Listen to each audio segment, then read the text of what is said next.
Serial सरू में आया अब तक का सबसे बड़ा धमाका, चौंकाने वाले राज और पलटते रिश्ते। जी हाँ दोस्तों, सीरियल सरू में आ चुका है बहुत ही धमाकेदार और इमोशनल ट्विस्ट, जिसने दर्शकों के दिलों को झकझोर कर रख दिया है। अब कहानी ने वो मोड़ ले लिया है जिसकी किसी ने कल्पना भी नहीं की थी। आने वाले एपिसोड में दिखाया जाएगा कि कामिनी, जो शुरुआत से ही सरू के खिलाफ साजिशें करती आ रही है, अब एक नई चाल चलती है। वह सबके सामने सरू के रास्ते में जानबूझकर पैर अड़ा देती है, जिससे सरू पूजा के दौरान गिर जाती है। पूरे घर के सामने कामिनी जोर जोर से चिल्लाने लगती है, देखा, कर दिया ना अपशगुन, ऐसी ही अशुभ है ये लड़की, इसे इस घर में कभी नहीं आना चाहिए था। सरू सबके सामने शर्म से रो पड़ती है। उसकी आंखों में आंसू हैं, दिल टूटा हुआ है।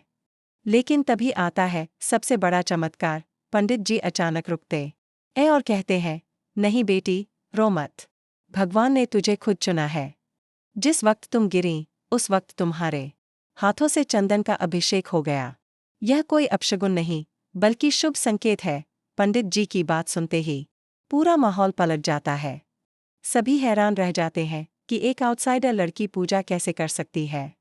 लेकिन पंडित जी दो टूक कह देते हैं, भगवान की मर्जी से जो होता है वही सही होता है, और भगवान ने पूजा करने के लिए सरू को चुना है। अब सरू को पूजा में बैठा दिया जाता है, और अनिका, जो खुद को इस घर की बेटी मानती थी, उसे मजबूरन वहां से उठना पड़ता है। यही नहीं, पंडित जी की अगली बात तो सभी के होश उड़ा देती है। इस घर की बड़ी पोती का पुनर्मिलन अब बहुत जल्द होगा। कामिनी का सारा प्लान पलट जाता है।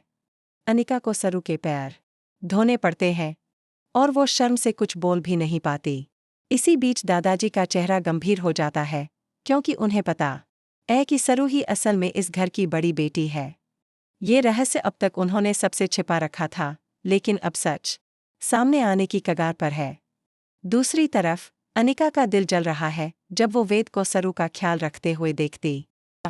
जब सरू गिरने वाली होती है, वेद उसे तुरंत पकड़ लेता है और न सिर्फ उसे संभालता है बल्कि अपने कपड़े प्रेस करने को भी कहता है, जो साफ संकेत है कि दोनों के बीच कुछ तो खास है।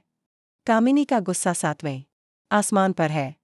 वह बड़बड़ाती है, अब नहीं, अब ये लड़की नहीं बचेगी।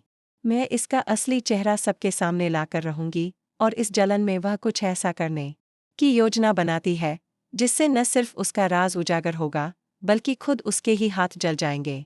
सरू की दादी, जो अब तक भ्रम में थीं, अब पंडित जी की बात सुनकर रो पड़ती हैं और सरू को गले लगाकर आशीर्वाद देती हैं।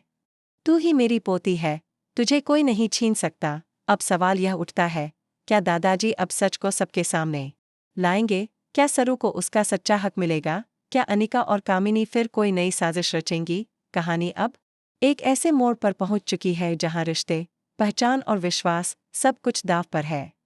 तो दोस्तों, इस हिला देने वाले ट्विस्ट के बाद आप कितने एक्साइटेड हैं? क्या आप चाहते हैं कि सरू को उसका हक मिले? क्या कामिनी को मिले उसकी सजा? अपने विचार हमें कमेंट बॉक्स में ज़रूर बताएं और ऐसे ही लेटेस्ट ट्विस्ट्स के लिए जुड़े रहिए इंडियन ड्रामा रिव्यू के साथ।